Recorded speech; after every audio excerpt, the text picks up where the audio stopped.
So the next topic 2.1, is about deployment and access. So describing the process for deploying remote mobile communications.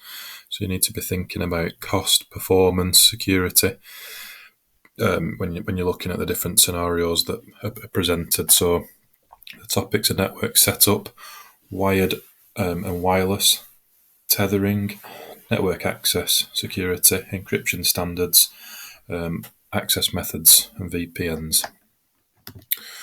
Okay, so network setup, so LANs versus WANs, so local area network versus a wide area network. So a local area network is spread over a much smaller area, such as a home or an office, whereas a wide area network is spread over, globally, so such as the internet. So a wide area network is a collection of local area networks. Local area networks are usually much faster, and they can send bigger volumes of data than a wide area network. Usually hardware on a local area network is shared. However, on a wide area network, it's all about focusing on sharing data. So remember those points.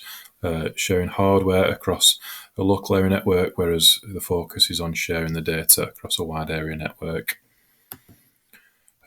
Tethering is simply the sharing of mobile devices' internet connection with other devices. So if you set up tethering on your mobile phone, you can tap into that internet connection on your laptop. Okay, wired networks, we have the main points of fibre versus copper.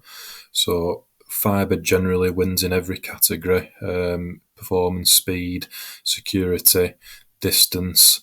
It's just more expensive than copper. So you don't need to know the specific speeds. You just need to know the sort of the boundary line. So fibre the bandwidth's much faster. It can travel over a greater distance. So copper's limited to 100 meters. So anything over 100 meters will be classed as a fibre connection line. Fibre's immune to noise. So copper's susceptible to interference. So that word crosstalk's important, and sort of static can affect copper cabling. Again, security, it's almost impossible to tap into a fibre line, whereas copper cabling is susceptible to tapping. Fibre is lightweight, whereas copper is very heavy. Okay. So wireless networks are a security risk because you can't see the boundary. So with a wired network, it's you can see it going across a room or across a building, whereas a wireless network can potentially go outside of that building. So it's a security risk. However, it is cheaper. It's easier to set up. It's easier to maintain. It's more flexible. So you can connect different devices to wireless networks.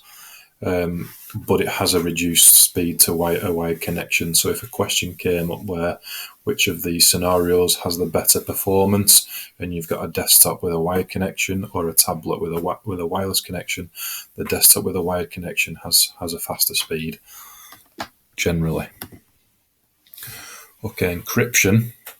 It's quite a big topic within the exam. So you've got WEP, WPA, and WPA2.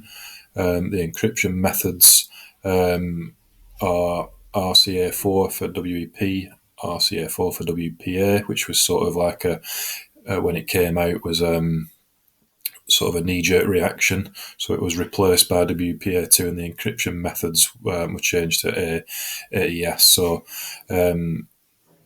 you're just going to need to know that the WPA2 uses AES encryption, and it's more advanced than WPA and WEP.